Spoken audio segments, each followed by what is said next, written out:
Hello, John Talley here with Partzilla.com. Today we're going to be looking at the air filter on our 2015 Kawasaki Vaquero. It's pretty simple to get to, just behind that rear cover.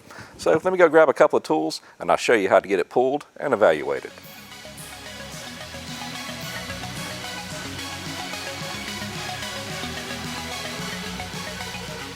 Alright guys, this is a stock air filter, and as you can probably guess, that's about where it's going to end up. So let's get this cover off. All you're going to need is just a 5mm Allen.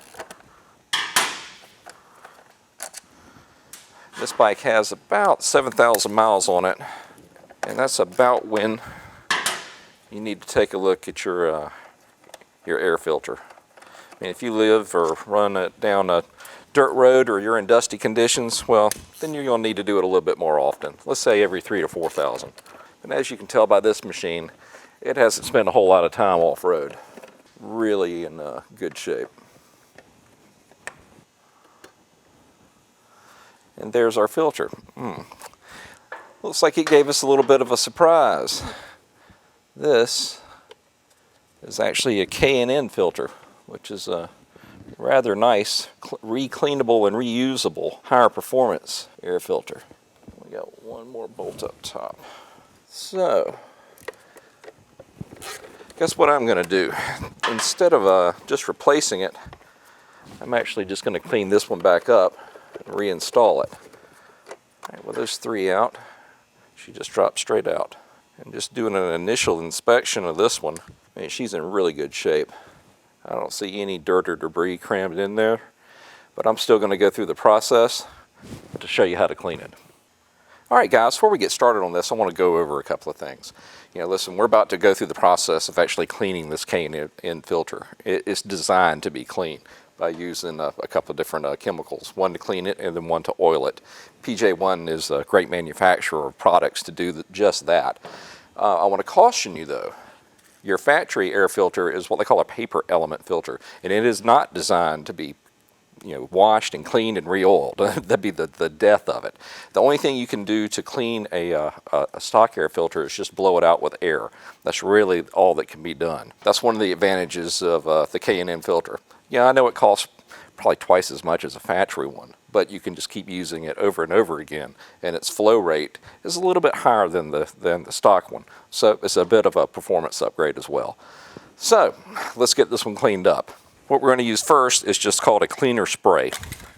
Want to make sure it's shook up. What we're going to do is spray down the inside and the outside.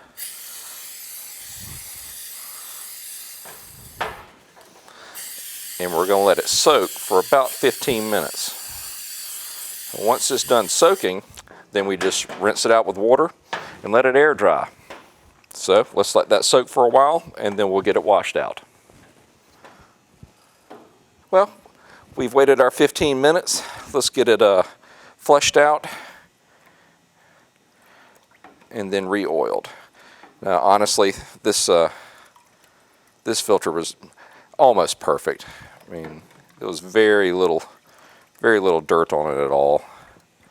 But as you can see, that cleaner spray, it stripped off everything that was in there, because it had the kind of a red sheen to it where somebody previously oiled it. Alright, what we have to do now is be a little bit patient. I am going to use a little bit of compressed air just to get the surface sprayed off just a little bit. I don't want to spray directly into it because that could damage the actual fabric in there. Spray it off just a little bit and then be patient and let it air dry. Alright guys, and we're back. Everything's dried out, so now we can get it coated down with some oil. Alright, you spray it about the same way as we did the cleaner. It's going to be on both sides. Even coat.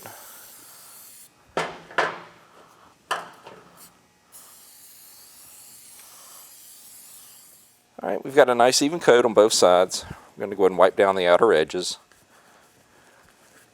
All that's left to do next is just reinstall it, and that's the reverse of what we did to take it off. It is directional.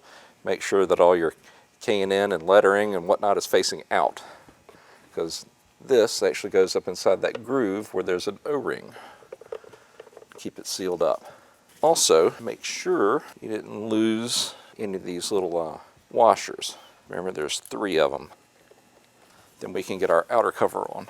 Before you put it on, make sure you don't have any tears in that O-ring that goes around the outside. Well, that looks good. Of course, the shorter ones go up top. Remember, those are just 5mm Allens. And then the longer ones go in the bottom because they actually go through the cover, then through the filter itself where those washers were, and then to the back side of the cover. All right, guys, that pretty much wraps this one up. Not a whole lot of tools required, just that 5mm wrench. Granted, we had a bit of a surprise in there by there being a K&N filter, which we could clean and reuse, which I chose to do. That's entirely up to you. If you need one of these, come see us at Partzilla.com. We also carry the PJ1 products, so if you need those, come see us there as well. If you have any comments or questions, just leave them in the section below and I'll do my best to answer them. And until next time, we just want to say thanks for watching.